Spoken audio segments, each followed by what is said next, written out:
అనుకోండి, మన నడవడిక కూడా సరిగ్గా ఉండదు. ఇది మీరు గమనించాలి. మూడవ మాట నోట్ చేయండి. మనం ఆనందంగా జీవించాలంటే మన ప్రవర్తన బాగుండాలి. మన ప్రవర్తన ఎప్పుడు బాగుంటుందంటే మన ప్రమాణాలు బాగున్నప్పుడు. అమ్మ వింటున్నారా? మన ప్రమాణాలు బాగున్నప్పుడు. ఇలా చెప్తాను, మీరు మన క్యారెక్టర్ బాగుండాలి. ఎప్పుడు మన క్యారెక్టర్ బాగుంటుందంటే మన క్రీడ్ బాగుండాలి అని. Our character depends upon our creed, మన ప్రమాణం. ఇందాక 5 మనందరితో విశ్వాస ప్రమాణం చెప్పించిన ప్రతి నూతన సంఘంలో అది నైస్య విశ్వాస ప్రమాణమా, లేదా అపోస్తలుల విశ్వాస ప్రమాణమా, లేదా కలిసిలేని విశ్వాస ప్రమాణమా, నూతన సంఘాలకు ఎవరు విశ్వాస ప్రమాణం ఎందుకు చెప్పిస్తారని అంటే అది మన ప్రవర్తనలో చెప్పేటువంటి మాటలు అందులో ఉన్నాయి. అయితే స్వామి చెప్పినట్టుగా ఎవడు భూమి ఆకాశంలో సృజించిన తండ్రైన దేవుడు నమ్ముచున్నాము, ఆయన ఏక కుమారుడు ప్రభువైన యేసుక్రీస్తు నమ్ముచున్నాము అని తరడరడ అని చెప్పడానికి కావేది. అవి శ్లోకాలు కాదు, అవి ఆలోచిస్తూ మనం దేవుని మందిరంలో దేవుని సేవకులు ఎదుట మన ప్రమాణాన్ని ఒప్పుకుంటున్నామన్నమాట. మన ప్రమాణాలు మన ప్రవర్తన చెబుతాయి. కొంతమంది ప్రమాణాలు ఉండలేండి, లేని వారి సంగతి పక్కన పెట్టండి. ప్రమాణాలు కలిగిన మనమైన అవి మీనింగ్ఫుల్ గా చెప్పగలిగితే, అది హృదయంలో వచ్చే కన్విక్షన్ వచ్చి చెప్పగలిగితే మన క్యారెక్టర్ అద్భుతంగా మారిపోతుంది. ఇక్కడ ఉన్నారా లేదా? మళ్ళీ జ్ఞాపకం చేస్తాం. మనకి యాటిట్యూడ్ బాగుండాలి, అప్పుడే ఆనందంగా ఉంటాము. మన యాటిట్యూడ్ ఎప్పుడు బాగుంటుంది అంటే మన యాంబిషన్స్ బాగున్నప్పుడు. తర్వాత మన ఆనందంగా జీవించాలంటే మన బిహేవియర్ బాగుండాలి. మన బిహేవియర్ ఎప్పుడు బాగుంటుందంటే మన ఫీలింగ్స్ బాగున్నప్పుడు. మన ఆనందంగా జీవించాలంటే మన క్యారెక్టర్ బాగుండాలి. మన క్యారెక్టర్ ఎప్పుడు బాగుంటుందంటే మన క్రీడ్ బాగున్నప్పుడు.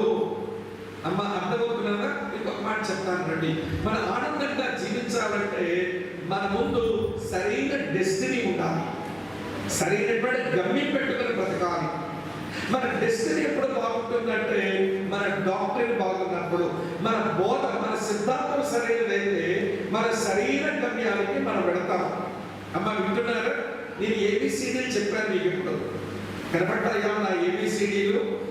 Ambitions, attitude, beliefs, behaviour, creed, character, doctrine, destiny. సరే వినండి.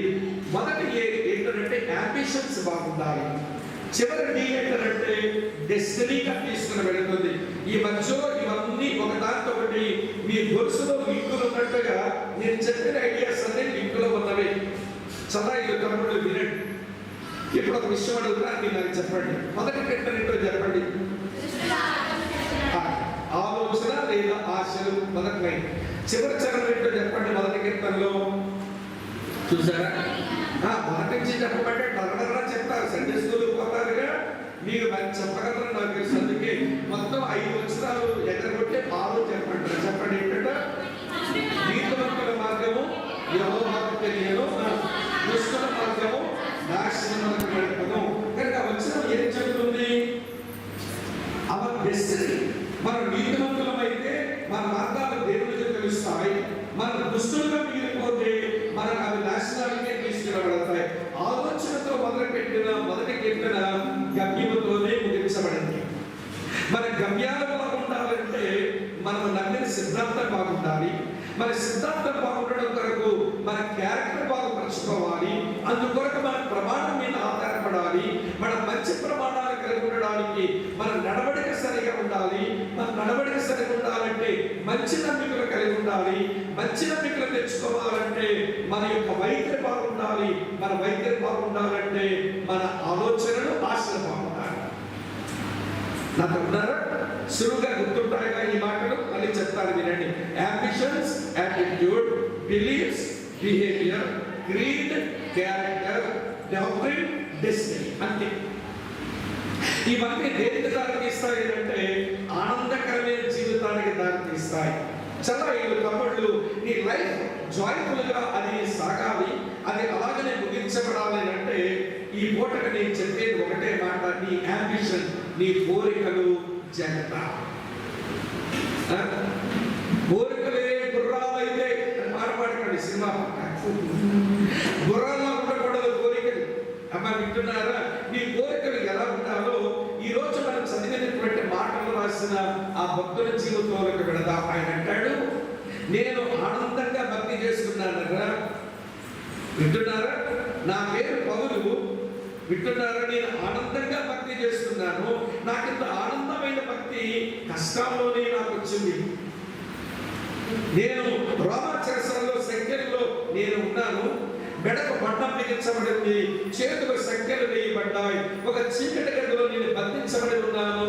But I am happy. నేను చాలా సంతోషంగా ఉన్నాను. చూడండి 2వ అధ్యాయం 17వ వచనంలో ఏమన్నాడో, ఫిలిప్పీయులకు రాసిన పత్రిక 2:17 చూడండి. మరియు నీ విశ్వాస యాగములోను దాని సంబంధమైన సేవలోను నేను ప్రాణార్పణగా పోయబడినను. నేను ఆనందించి మీ అందరితో కూడా చెప్పండి సంతోషితును. నేను ప్రాణార్పణముగా ఖర్చు అయిపోతున్నాను. నేను అమ్మ వింటున్నారా? నేను ప్రాణార్పణముగా పోయబడిపోతున్నాను. ఎవరి గురించి? నా గురించి కాదు, మీ గురించి నేను ఖర్చు అయిపోతున్నాను. అయినా నేను ఆనందించి మీ అందరితో పాటు నేను సంతోషిస్తున్నాను.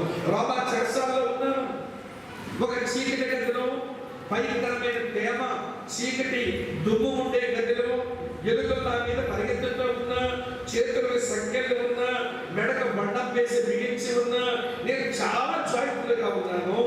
కనుక వినండి, మీరు ఆనందంగానే మీరు ఉండండి. ఈ భూమి మీద ఆనందంగా జీవించండి. ప్రభువునందు మీరు ఆనందించండి. నేను ఆనందంగా ఉండడానికి వినండి, నా సంగతి, నా అంబిషన్స్ ముందు మంచిగా ఉంచుకున్నాను.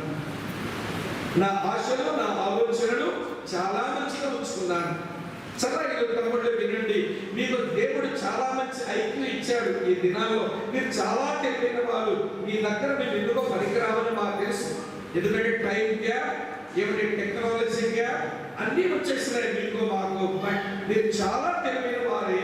కానీ వినండి, మీ జీవితాన్ని ఆనందంగా ఉంచుకోవడానికి మీ ఆలోచనలు, మీ ఆశలు జాగ్రత్త. 2000 సంవత్సరాల కింద భక్తులు చెప్పాడు, నేను ఆనందంగా జీవించడానికి నేను సరైన ఆశలు కలిగి ఉన్నాను. మీరు కూడా సరైన ఆశలతో ఉండండి. మీరు ప్రభువునందు ఆనందంగా ఉంటుంది మీ జీవితం అని ఆయన ఒక సందేశం ఇచ్చాడు.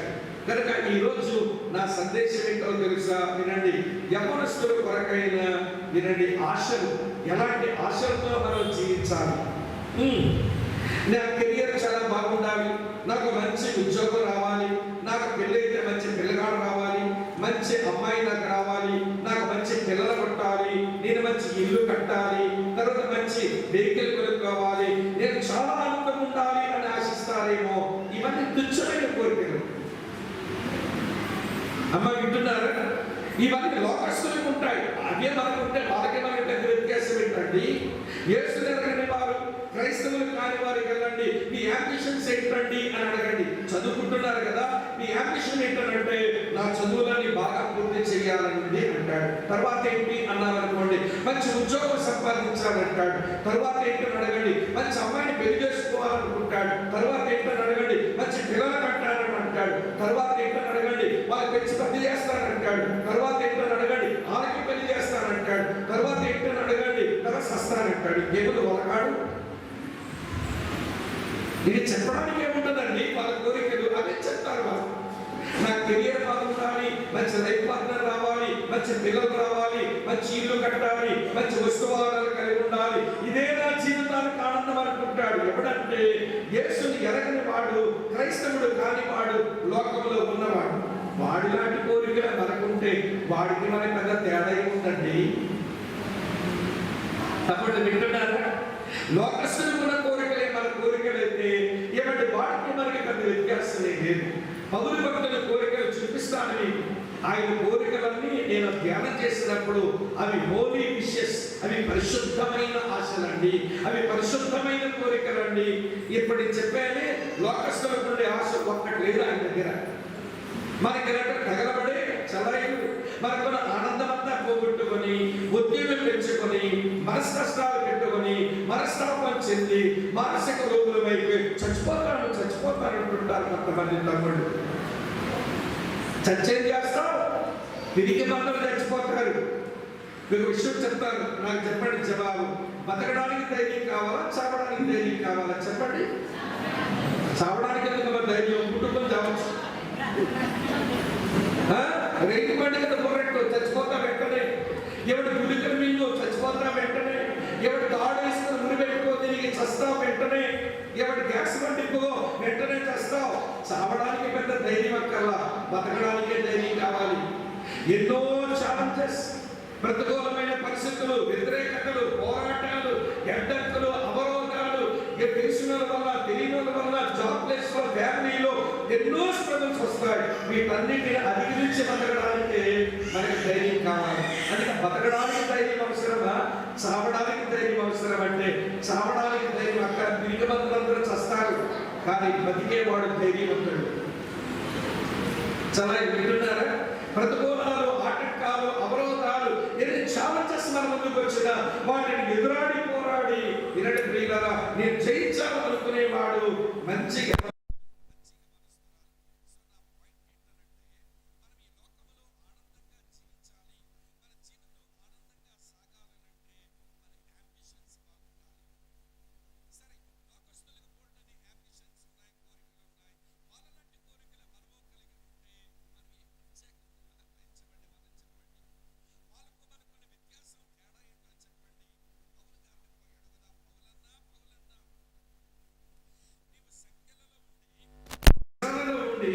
ఇబ్బందులు పాల్గొంటూ కూడా అదే జాయిఫుల్ ఉన్నానన్నావే, నీ ఆనందానికి కారణం నీ ఆశలకైతే మాకు కూడా కొంచెం నేర్పించరాదు ఆశలేంటో అని మనం అడిగితే ఆయన ఆశలన్నీ మనకు చెప్తాడు.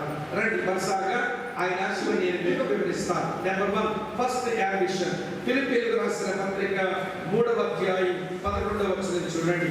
ఏమి రాస్తుందో, ఏ విధము చేతనైనను, చూస్తున్నారా మీరంతా, ఏ విధము చేతనైనను మృతులలో నుంచి నాకు పునరుత్థానం కలగవలనని ఆయన మరణ విషయంలో సమాన అనుభవం గలవాడని ఆయనను ఆయన పునరుత్థాన బలమును ఎరుగు నిమిత్తమును ఆయన శ్రమలో పాలివాడి అవుట ఎట్టులో ఎరుగు నిమిత్తమును సమస్తమును నష్టపరచుకొని వాటిని పెంటతో సమానముగా ఎంచుకొనిచున్నాను అన్నాడు.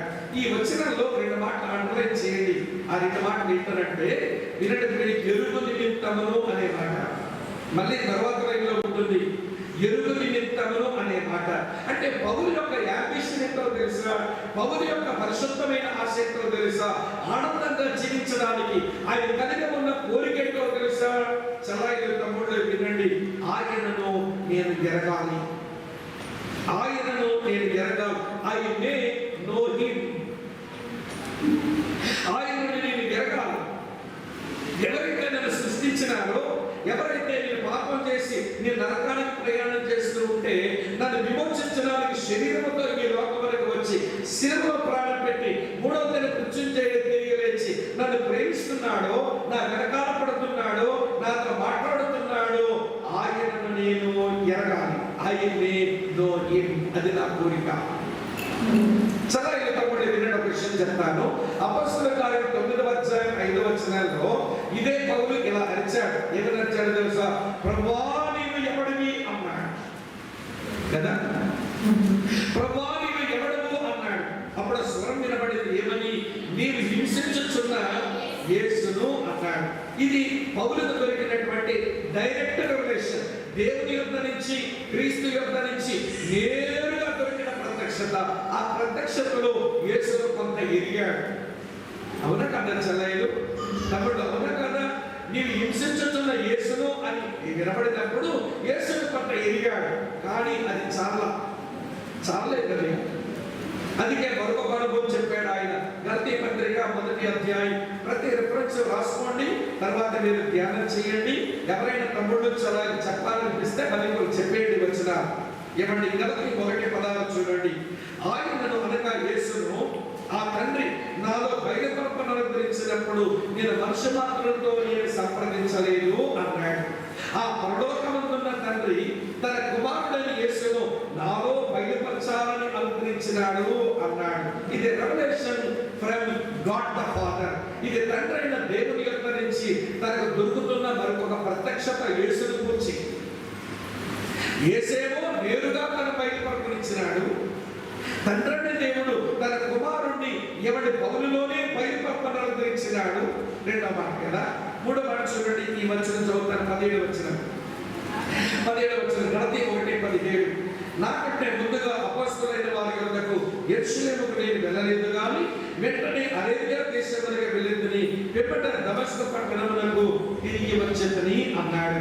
నేను ఒక 3 సంవత్సరాలు అరేబియా దేశంలో ఉండగా నేను గమలీయేలు పాదాల దగ్గర ఏవైతే ధర్మశాస్త్రం నేర్చుకున్నానో అవన్నీ యేసుక్రీస్తుకు నూతన నిబంధనకు ఎలాగ వర్తిస్తాయో నేను అరేబియా దేశంలో ఉండగా 3 సంవత్సరాలు పరిశుద్ధాత్మ దేవుడు నాకు ప్రత్యక్షతను యేసుని గురించి అనుగ్రహించినాడు.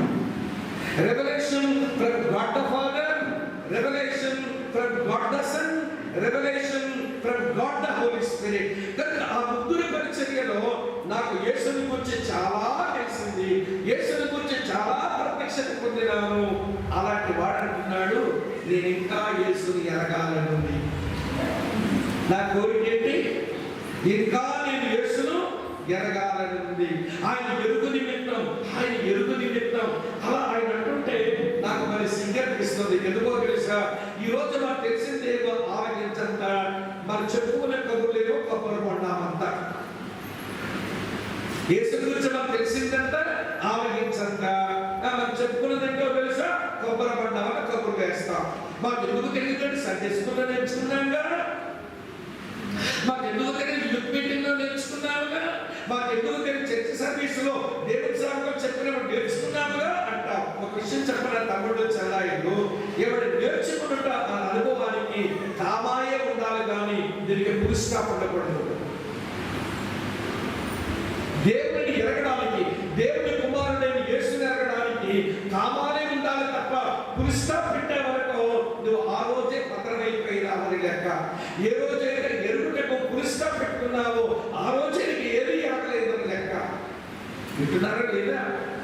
నేను సముద్రం దగ్గరికి పోయాను, ఒక దోషం నీకెట్లా తీసినాను. వినండి, సముద్రం అంతా నా దోషుల్లో ఉంది అన్నాను అనుకోండి.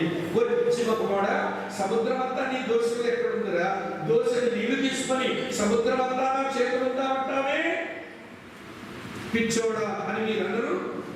మీరు నా చేతుల్లోకి వచ్చిన దోషులు నీళ్ళే, ఇంకా చాలా సముద్రం ఉంది కదా. యేసుని గురించి మనం ఎరిగినంత అంటే ఏదో కొంచెం ఎరిగినాము, కానీ ఎరగవలసిందంతో మిగిలిపోయింది. దేవుడు కూడా ఏమంటాడో తెలుసా? జ్ఞానం తన జ్ఞానాన్ని బట్టి అర్చించకూడదు, శూరుడు తన శౌర్యాన్ని బట్టి అర్చించకూడదు, ఐశ్వర్యవంతుడు ఐశ్వర్యాన్ని బట్టి అర్చించకూడదు. భూమి మీద ప్రపంచవచ్చు నీతి న్యాయంలో జరిగించున్న నన్ను పరిశీలనగా తెలుసుకున్న బట్టి ఆనందించవలను, అట్టి వారిలో నేను ఆనందిస్తాను అన్నాడు. చాలా తమ్ముడు వినండి, నీలో దేవుడు ఆనందించాలంటే నీవు దేవుడు తెలుసుకోవడంలో నువ్వు ఆనందించాలి. ఇది వదిలేశారు క్రైస్తవులు.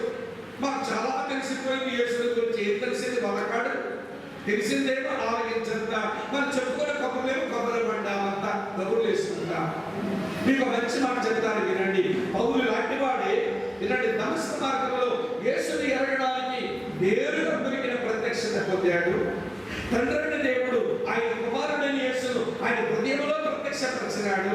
అరేబియా దేశంలో పరిశుద్ధాత్మ దేవుడు 3 సంవత్సరాలు పౌలుకు నేరుగా ప్రత్యక్షతనిచ్చాడు. ఇంత ప్రత్యక్షత పొందిన పౌలు నాటివాడే ఇంకా నేను యేసుని ఎరగవలసి ఉంది, ఆయన ఎరగాలనుకుంటున్నానంటే మరి మనం ఏంటండి అన్ని తెలుసుకుంటున్నాము. చలాయిలు తమ్ముళ్ళు, ఎరగడం వచ్చే ప్రయోజనం అర్థం కాకనే వినండి, ఎరగడం వల్ల వచ్చే ప్రయోజనాలు మనకు అర్థం కాకనే ఈ రోజు ఎరగాలని ఆశ చచ్చింది. ఎప్పుడైతే యేసు ఎరగాలని ఆశ చచ్చిందో ఆనందకరమైన జీవితం మనకు దూరమైపోయింది. ఎరగడం వల్ల వచ్చే ప్రయోజనం 2 ప్రయోజనాలు చెప్తారు, చాలా చెప్పొచ్చు కానీ 2 ప్రయోజనాలు మీతో చెప్పలేమండి. యోహాను సువార్త 17:3 ఏం రాస్తుంటుంది అక్కడ? అద్వితీయ సత్యదేవుడు నిన్ను నీవు పంపిన యేసుక్రీస్తును ఎరుగుటే నిత్య జీవం. ఏమంటారు? Reward of knowing Jesus is eternal life.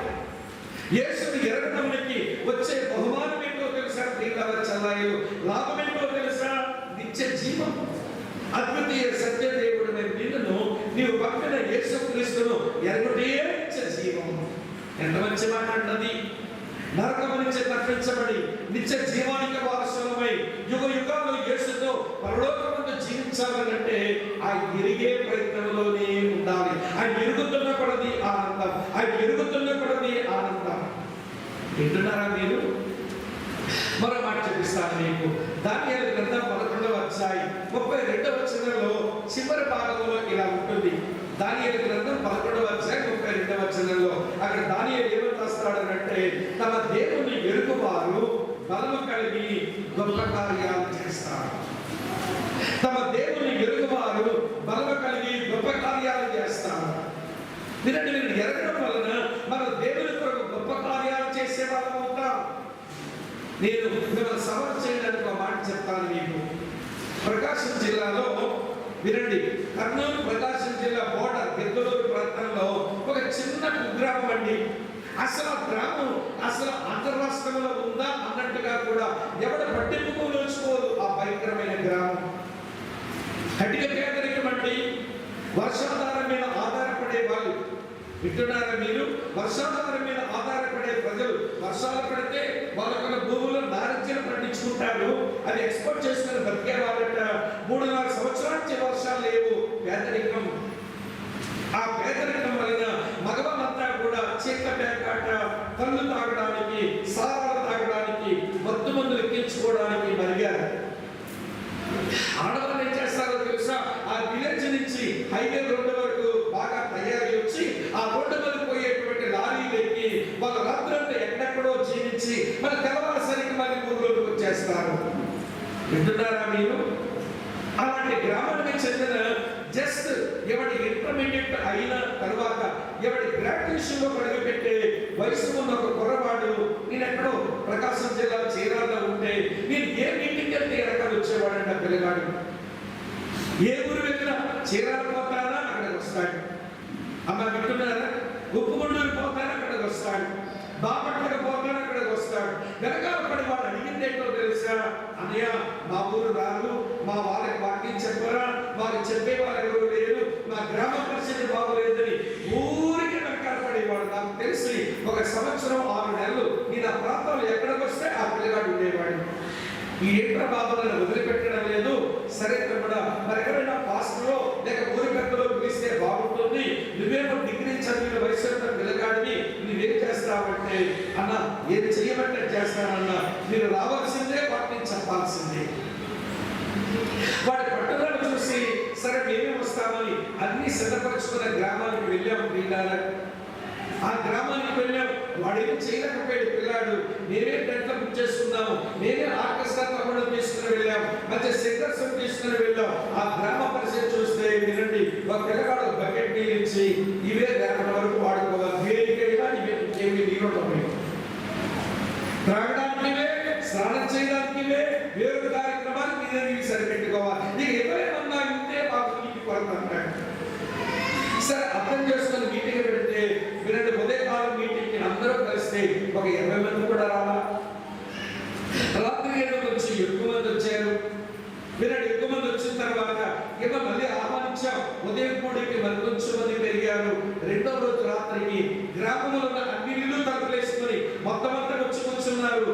దేవుని వాక్యం చదువుతుంటే ఒక ఆయన నిలబడి, అయ్యో దేవా, నాకు మంచి భార్యనిచ్చిన నా భార్యను మోసం చేసి నేను వేరే స్త్రీలతో అక్రమ సంబంధంలో జీవిస్తున్నానని నా వాక్యవంతుగా నిలబడి ఏడుస్తున్నాడు. ఈలోగా కాబట్టి నిలబడిపోయింది. అయ్యో దేవుడా, నాకు మంచి భక్తుల పిల్లనిచ్చిన ఒక కళ్ళు కప్పి అక్రమ జీవితానికి అలవాటు పడిపోయాను, డబ్బులు కొరకు క్షమిస్తావా అని ఏడుస్తున్నాను. వాక్యం చెప్పాలా మారాలా? పొలోని గుండెలు కొట్టుకుంటా ఏడుస్తా ఉంటే కొద్దిసేపు ఆగిపోయాను. వాళ్ళు పశ్చాత్తాపడరారు, ఏడ్చినారు. ఆ రాత్రి చాలాసేపు ఉదయాన్నే వాళ్ళతో కూర్చొని మాట్లాడి మరి ఏం చేద్దామనంటే, మాకు వాక్యం చెప్పే వాళ్ళు ఎవరైనా పెట్టండి, మేము మారుతామండి, మమ్మల్ని పట్టించుకునే వాళ్ళకి ఇట్లా అయిపోయినామనంటే నేను నా ఊళ్ళో మందిరం కట్టడానికి ప్రణాళిక చేసి ఒక సేవకుడిని పెట్టి డెడికేషన్కి వెళ్ళాము. డెడికేషన్కి వెళ్తే ఏమంటే ఆ పక్క గ్రామం, ఆ ఊళ్ళో సర్పంచమ్మ గారు ఉంటారు, అది అగ్రహారం బ్రాహ్మణుడు ఉండే ఊరు. సరే ఆవిడ కూడా సర్పంచమ్మ కూడా పిలిచినారట. మందిర డెడికేషన్కి 67 అడుగుల పొడుగు, 32 అడుగుల వెడల్పులో మంచి మంచి మందిరం కట్టారు. నేనేదో డబ్బు పెట్టాను అది వేరే విషయం కానివ్వండి. వాళ్ళు కూడా కష్టపడి పని చేసుకుని మందిరం నిర్మించుకున్న తర్వాత చాలా వింటున్నారా, డెడికేషన్ లో నేను వాక్యం చెప్పాను. చెప్పిన తర్వాత పత్తులమ్మ గారు, అమ్మ వింటున్నారా, ఎవడ పత్తులమ్మ గారు, సార్ ఏమనుకోకపోతే నాకు 2 మాటలు చెప్పాలనిపిస్తుంది, నాకైనా అవకాశం ఇస్తారా అని. సర్పంచ్ గారు కదా, అందులోకి మీరే ఆహ్వానించినారు కదా, ఆవిడ 2 మాటలు చెప్పడం, ఏమైనా ప్రయోజనకరమైన మాటలు ఉంటే విందామని చెప్పండి మేడం అన్నాను. ఆవిడంది, ఈ గ్రామంలో ఉన్న మగాలను బట్టి మాకు పొలాల్లో పండిన పంట మేము కళ్ళంలో ఉంచుకోవాలంటే మాకు అప్పుడు భయం.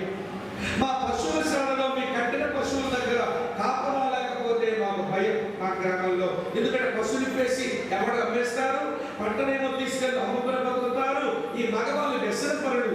నేను ఈ సంవత్సరంగా గమనిస్తున్నాను, ఈ మగాళ్ళకి ఎట్లా మారినాడు అర్థం కావడం లేదు. మేము నిశ్చింతగా పడుకుంటున్నాము, మా పశువుల శాల దగ్గర మేము కాపలా కూడా ఉండడం లేదు. ఈ రోజుల్లో ఇక్కడ దొంగతనం చేసే వాళ్ళు మారిపోయినారు. ఈ యూర్వ ఆడవాళ్ళు అద్రాల మీద రోడ్డు ఎక్కుతా ఉంటే మాకు చాలా భయం, ఏ మగాడు దేనిని కలిగిపోతాడో అని ఆడవాళ్ళకి భయం ఉండేది మా అద్రాలలో. ఏమో ఈ మధ్య ఆడవాళ్ళు రోడ్డు ఎక్కడం మానేశారు. ఏమంటే వీళ్ళు ఆ వృత్తికి వెళ్ళడం లేదు, లారీలు ఎక్కడం లేదు. ఎలా వచ్చింది మార్పు అనేది ఈ రోజు దేవుని మాటలు వింటే నాకు అర్థమైంది అని ఆవిడ 40 గంటలు. ఏమంటే అంత మంచి దేవుడు, జీవితాలు మార్చే దేవుడు యేసు ప్రభువు అయినప్పుడు నేను బ్రాహ్మణ ఏమండి సర్పంచ్ని మీరేమనుకోకపోతే మా ఊళ్ళో 2 రోజులు మీటింగ్లు పెట్టండి సార్, మా ఊళ్ళో అంతా వినాలి యేసుని గురించి, మా ఊళ్ళో అంతా వినాలి యేసుని గురించి, జీవితాలు మార్చి పరివర్తన చేసే ఆ యేసు గురించి వినడం మంచిది కదా. మా గ్రామం కూడా అన్ని ఏర్పాట్లు నేనే చేసుకుంటానండి, నేను భోజనాలు పెట్టుకుంటానండి, మా ఊరు నుంచి మాటలు చెప్పండి అని ఒక పంతులం అడుగుతా ఉంది. సరే, ఇప్పుడు పంతులం గురించి చెప్పడం గొప్ప కాదు, కట్టబడిన మందిరం గురించి చెప్పడం గొప్ప కాదు. మేము ఆ ఊర్లో అడుగు పెట్టడానికి గ్రాడ్యుయేషన్ మాత్రమే అయిన ఒక యవనస్తుడు వాడు పడిన తపన ఇంతంత కాదు. ఇప్పుడు చెప్పండి, ఆ యవనస్తుల వల్ల గొప్ప కార్యం అయిందంటారా లేదా? అయ్యింది. ఎలాగైంది అంటే వాడు దేవుని ఎరిగిన పిల్లాడు కనుక తమ దేవుని ఎరుగువారు అని చెప్పండి, దేవుని కొరకు ఏం చేస్తారు? గొప్ప కార్యాలు చేస్తారు. మరి దేవుని ఎరిగినమంట సండే స్కూల్ నుంచి, సండే స్కూల్ పాటలు వచ్చు, వినండి వాక్యాలు చెప్పడం వచ్చు, కనుక వాక్యాలు వచ్చు, యూత్ మీటింగ్ తెలుసు, అయ్యగారు చెప్పే ప్రసంగం వచ్చు, ప్రసంగాలను విమర్శించడం కూడా వచ్చు, అన్నీ తెలిసి నీవు మరి నిజంగా దేవుని ఎరిగి ఉంటే నిత్య జీవానికి వారసురాలు అయి ఉండాలి, దేవుని కొరకు గొప్ప కార్యాలు చేపట్టి ఉండాలి.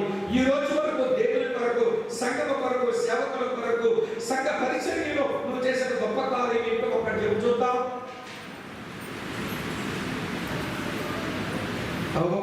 ఏముండలే, ఇది నేను విక్రిస్తున్నాను అనుకోకండి. మీరు దేవుని ఎరిగారా? మీరు దేవుని ఎరిగిన యవనస్తులా?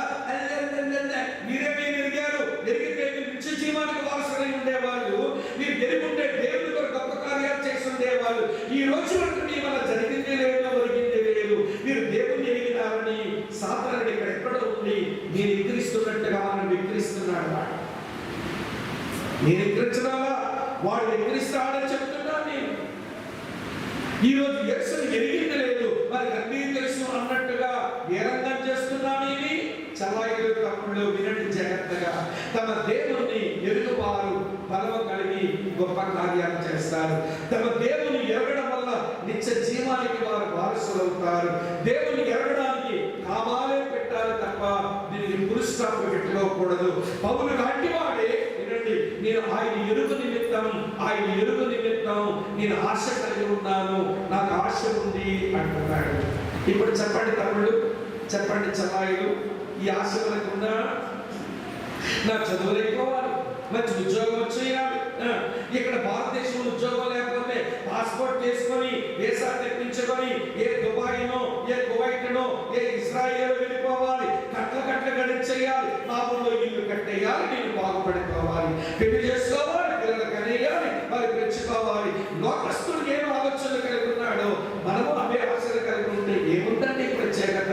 నేను లోకస్తుడు అంటే సరిపోతుంది కదా, నువ్వు లోకస్తురాలు అంటే సరిపోతుంది కదా, నువ్వు క్రైస్తవ యవనస్తుడివి, క్రైస్తవ యవనస్తురాలివి అని అనవలసిన అవసరమే లేదు. పౌలంటాడు, ఎల్లప్పుడూ ప్రభువునందు ఆనందించండి, మరలా చెప్పుకుని ఆనందించండి, నేను శ్రమలలో ఆనందిస్తున్నాను, మీరు ఆనందించని పెంచుకుంటారా యవనస్తులారా. ఆనందం ఎలా వస్తుందో తెలుసా? మంచి పరిశుద్ధమైన ఆశ ఉన్నప్పుడు. మంచి పరిశుద్ధమైన ఆశ ఏంటో తెలుసా? నేను కలిగి ఉన్న ఆశ మొదలది ఆయనను ఎరుగు నిమిత్తం. చెప్పండి, ఈ కోరిక వచ్చిందా మనకి? లేకపోతే మీ మీద దేవుడు నేరారోపణ చేయడానికి ప్రసంగం వినిపించడం లేదు. శ్రమ నన్ను తప్పుగా అనుకోకండి, దేవుడు కూడా తప్పుగా అనుకోకండి. ఈ ఆశ తెచ్చుకోండి అని ప్రేరేపించడానికే ఈ ప్రసంగం తప్ప మీ మీద దోషారోపణ చేయడానికైతే కానే కాదు. ఇది నేను గమనించాలి. నెంబర్ 1 అయిపోయింది, ఎక్స్ప్లెయిన్ చేయలేదు, టైం మనకు లేదు కనుక. సెకండ్ అంబిషన్, రెండవ కోరిక నేను చదువుతాను చూడండి. 3వ అధ్యాయం 9వ వచనం. ఫిలిప్పీయులకు రాసిన పత్రిక 3:9 చూడండి. ఏం రాస్తుంది? క్రీస్తును సంపాదించుకుని, అమ్మ ఇటమా చల్లగా చెప్పండి తల్లి, క్రీస్తును సంపాదించుకుని నాకున్న ఒక హోలీ అంబిషన్, నా హోలీ విష్ ఏంటో తెలుసా? క్రీస్తును సంపాదించుకోవాలి. That I may win Christ. క్రీస్తును నేను సంపాదించుకోవాలి. ఇక్కడ చాలా డీటెయిల్ ఎక్స్ప్లెయిన్ చేస్తాను, వినండి. క్రీస్తును పొందుకోవడమా, క్రీస్తును సంపాదించుకోవడమా? క్రీస్తును పొందుకోవడమా, క్రీస్తును సంపాదించుకోవడమా? మనం ఏమి చేయగలము అని అంటే ఇలా చెప్తాను, వినండి. ముందు పొందుకోవడం చేత కావాలి. పొందుకోవడం అంటే ఉచితంగా సంపాదించుకోవడం. అమ్మ వింటున్నారా? సంపాదించుకోవడం అంటే కష్టపడాలి దాని వరకు.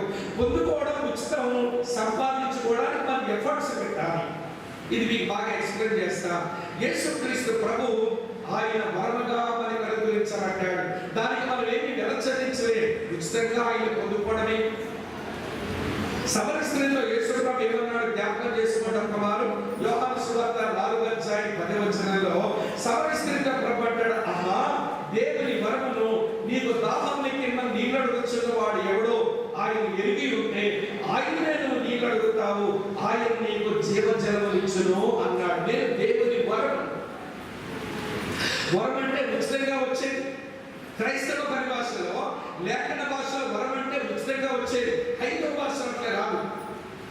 హైందవ భాషలో వరం అనే దానికి ప్రత్యేకమైన మీనింగ్ ఉంది, చెప్తాను వినండి.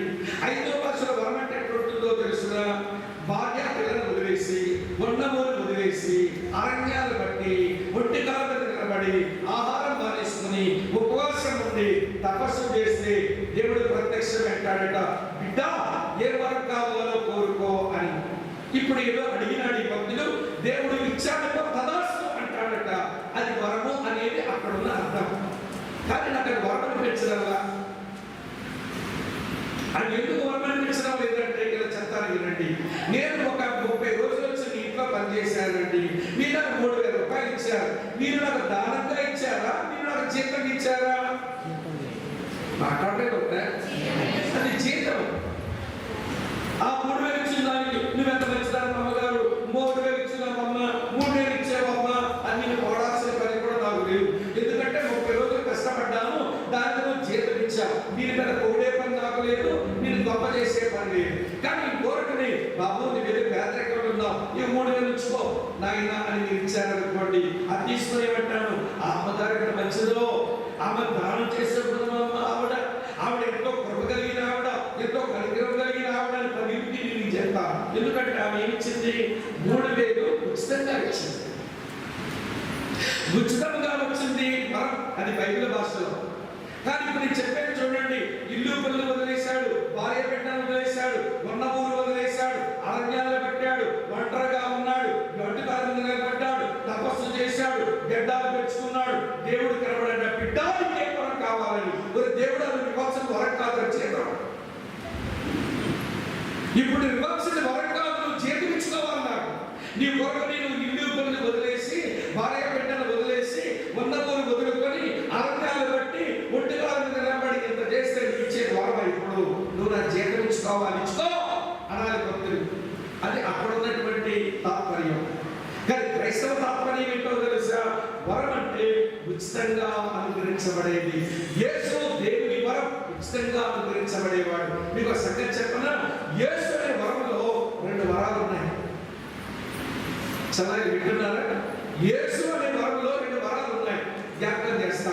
ఎఫెసీ పత్రిక 2:8 చూడండి ఏం రాస్తుంది. ఎఫెసీ పత్రిక 2వ అధ్యాయం 8వ వచనం, మీరు విశ్వాసం ద్వారా కృప చేతనే రక్షింపబడి ఉన్నారు, ఇది మీ వలన కలిగినది కాదు, దేవుని వరమే. Salvation is gift of God. Yesu ప్రభు దేవుని వరం. యేసును పొందుకున్నటువంటి వారు రక్షణని వరం పొందుకుంటారు. అమ్మ వింటున్నారా? ఈ రిఫర్మేషన్ మధ్యలో అక్టోబర్ నెలలో లోతుల సంఘాలు జ్ఞాపకం చేసుకోవలసిన అతి కీలకమైన విషయం అది. రక్షణ సంఘటించేటువంటి పత్రాల వల్ల వస్తుందని, రక్షణ అంటే నువ్వు చేసే ఆచారాల వల్ల వస్తుందని ఆనాటి రోమన్ కథోలిసిజం అన్న వారు చెబితే మార్టిన్ లూథర్ నిలబడి చెప్పాడు, రక్షణ దేవుని వరం, నేను డబ్బులు ఇచ్చుకుంటే వచ్చేది కాదు, ఇది సంఘ ఆచారాలు చేస్తే వచ్చేది కాదు, విశ్వాసం ద్వారా కృప చేతనే వారికి రక్షణ వస్తుందని సంఘాన్ని సంస్కరించాడు మార్టిన్ లూథర్. ఈ నెలలో ధ్యానం చేసుకోవలసిన అతి కీలకమైన విషయం అదే. ఇక్కడ ఉన్నారా లేదా? ఏమర్థమైంది? యేసు దేవుని వరం. ఆయనను అంగీకరిస్తే వచ్చే మరో వరం మాట్లాడే వదన రక్షణ అనే వరం. మరొక వరం చూపిస్తాను రండి. అపొస్తలుల కార్యాలు 2వ అధ్యాయం. యేసు దేవుని వరం, ఆయన పొందుకుంటే వచ్చే మొదటి వరం రక్షణ. మరో వరం చూపిస్తాను చూడండి. అపొస్తలుల కార్యాలు 2వ అధ్యాయం 38వ వచనం చూడండి. పేతురు, మీరు బాధపరచ పొంది పాప క్షమాపణ నిమిత్తము ప్రతివాడు యేసుక్రీస్తు నామమున బాప్తిస్మం పొందండి, అప్పుడు మీరు పరిశుద్ధాత్మ అను చాలా ఏంటంటే వరమును పొందుదురు. ఆత్మ వరం, రక్షణ వరం, అది పరలోకం చేర్చడానికి పనికొస్తుంది. ఆత్మవరం భూమి మీద సరిగా బతకడానికి సరిపోతుంది. క్రైస్తవుడు అంటే పరలోకానికి చేరేవాడు, భూమి మీద కూడా సరిగా బతికేవాడు. చాలా తమ్ముడు వినండి, కనుక యేసుక్రీస్తు వరమును పొందుకున్నవాడు రక్షణను వరం పొందుతాడు, అలాగే పరిశుద్ధాత్మను వరం పొందుతాడు. ఈ వరమును పొందుకోవడానికి మనం బేరాలు పెట్టకూడదు, దీనికి డబ్బులు ఖర్చు పెట్టక్కర్లేదు. యేసు వరం, ఆయనలో రక్షణ వరం, పరిశుద్ధాత్మ వరం, దానికి ఏమని ఖర్చు పెట్టనక్కర్లేదు. ఖర్చు పెట్టామంటే దేవుడు లచ్చగుండోడు చేసినట్టు, ఆయన దగ్గర నుంచి కొనుక్కోవడానికి ప్రయత్నం చేసినట్టు లెక్క. అమ్మ వింటున్నారా? ఒకడు బైబిల్లో ఒకడు గారడీ వాడు పేతురు దగ్గరకు వచ్చాడు, డబ్బులు పెట్టాడు. ఓ పేతురా, ఈ ద్రవ్యము తీసుకుని ఆ వరము నాకు దయచేయమనంటే పేతురేమన్నాడు తెలుసా? పేతురేమన్నాడు తెలుసా? దేవుని వరమును ద్రవ్యం ఇచ్చి సంపాదించుకొని చూచినందున నీ పెట్టి నీతో పాటు నశించును కాక. నువ్వు ఘోరమైన దుష్టత్వంలోను దుర్నీతి బంధకములో ఉన్నట్టు కనబడుతుందిరా, నువ్వు మారుమనసు పొందురా అన్నాడు. పేతురన్న ప్రసంగం చేస్తున్నా వింటున్నారా మీరు? అర్థమవుతుందా మీకు? దేవుని వరం దేహి అని తీసుకోవాలి. యేసయ్య మనకు ఒక వరం, ఆయనలో రక్షణ వరం, ఆయనలో పరిశుద్ధాత్మ వరం. ఇది యేసును పొందుకోవడం. యేసును పొందుకుంటే చాలట, యేసును సంపాదించుకోవాలి. ఏం కోరిక కలుగుతున్నాడు ఆయన? ఆయన యాంబిషన్ ఏంటి? యేసుని సంపాదించుకోవాలి. సంపాదించుకోవాల్సింది బహుమానం, పొందుకోవాల్సింది వరం. ఈ రెండింటికి తేడా తెలియక క్రైస్తవ సంఘం తెగబడుతున్నది. అమ్మ వింటున్నారు? పొందుకోవాల్సింది వరం, సంపాదించుకోవాల్సింది బహుమానం. యేసునే బహుమానంగా పొందుకుంటాను. అలా అయితే నువ్వు పరుగు పందెంలో పరిగెత్తి యేసును సంపాదించుకోవాలి. జట్టి అయిన వాడిగా నియమ ప్రకారం గల్లీ మీద ఉండి పోరాటం చేసి సంపాదించుకో క్రీస్తును. క్రీడాకారుడుగా పరుగు పందెంలో పరిగెత్తే వాడిగా, జట్టి అయిన వాడిగా నువ్వు నియమ ప్రకారం పోరాడి నీ మీద ప్రతి భారమును విడిచిపెట్టి, సులువుగా చిక్కులు పెట్టి పాపమును విడిచిపెట్టి, విశ్వాసమును కట్టయు దాన్ని కొనసాగించు వాడైన యేసు వైపు చూస్తూ శిలువను సహించి అవమానమును లక్ష్య పెట్టి విసుగును వదిలి అలసట మాని పరిగెత్తు, నీకు క్రీస్తునే బహుమానం దొరుకుతాడు. అమ్మ చల్లగా వింటున్నారా? బహుమానం కొరకు మనం ఎఫర్ట్స్ పెట్టాలి, వరమ కొరకు ఉచితంగానే తీసుకోవాలి. కనుక పౌలాశేఖరు తెలుసా, నేను యేసును పొందుకున్నాను, వరముగా రక్షించబడ్డాను, ఆయన ఆత్మను పొందుకున్నాను, కానీ నా ఆశ తీరలేదు. యేసును పొందుకున్న నేను యేసునే బహుమానంగా నేను సంపాదించుకోవాలనుకుంటున్నాను. చలాగి తమ్ముడు ఇప్పుడు చెప్పండి, ఏం సంపాదించుకోవాలని మనకుంది? ఏమి సంపాదించుకోవాలని ఉందండి. ఒక ఆయన అడ్డదిడ్డం కాబట్టి బాగా గడుస్తున్నట్ట. మరి సంఘంలోకి వచ్చి ఏది కావాలంటే చెప్పండి కదా, నేను చర్చలు చేస్తానని తెగరాలిపోతున్నాడు. కొంతమంది ఉంటారు ఈ రోజుగా మనుషులు వింటున్నారు లేదా మీరు? అక్రమంగా సంపాదించి చర్చి ఏది కావాలని చెప్పండి కదా, నేను ఇస్తానంటున్నాడు. నీకు ఇచ్చింది కావాలా?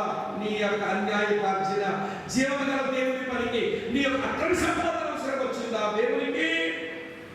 నేను అన్నాను, బ్రదర్ మీరిద్దరు తక్కువ సంగతి కానీ ఈ సంపాదన ఎట్లా ఉంటుందట బెంచైకం చేయగలుగుతావట, నాగేస్తుంటావట, పెద్ద లచ్చబడుతువాడు అని చెడ్డ పేరుంది కదా మీకు, ఇంత అన్యాయంగా గడిస్తే ఎలా బ్రదర్ అంటాడు.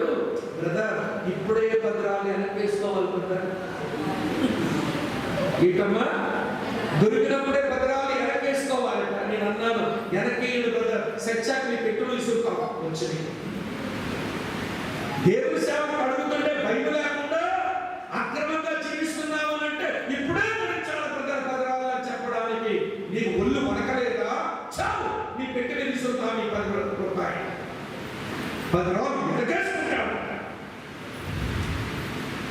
వినండి ప్రియులారా, ఏమి సంపాదించాలని తప్పన డబ్బు సంపాదించాలి, ఇల్లులు కట్టాలి, మేడలు కట్టాలి, విద్యలు కట్టాలి, నీ చాలా సొసైటీలో కనబడాలి.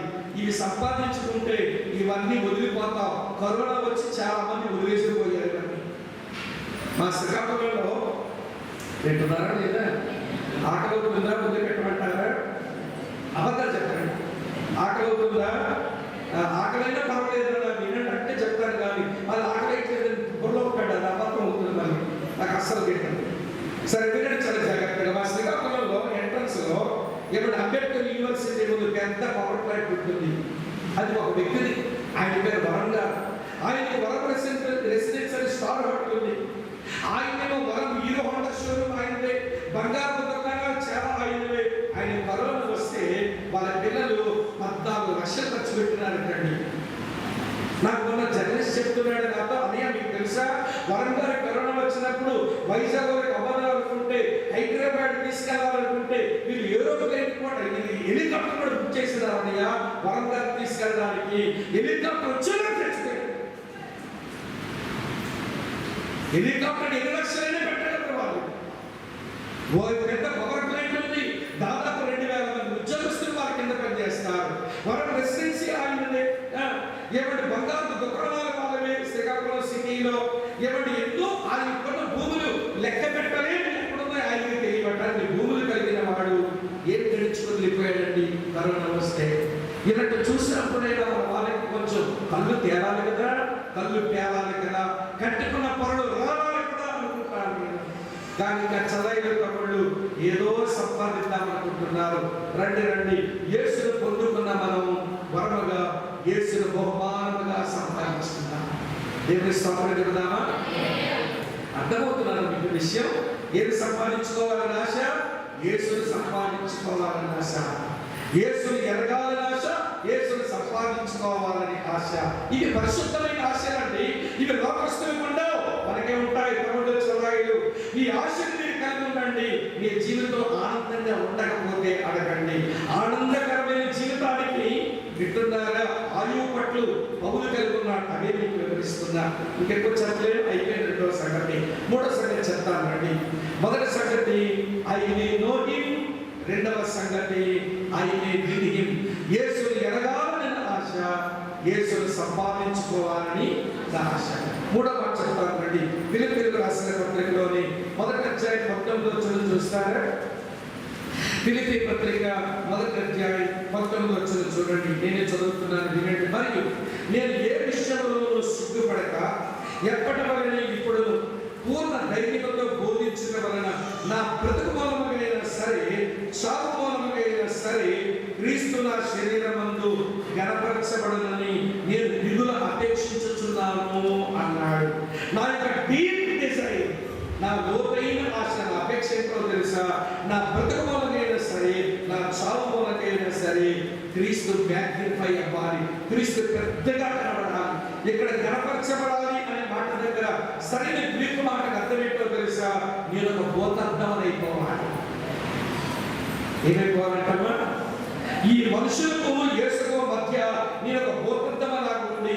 నా చావు మూలకైనా సరే, నా పుట్టుక మూలకైనా సరే, నా యేసుని ఈ మనుషులకు పెద్దగా నేను చూపించాలని వింటున్నారా?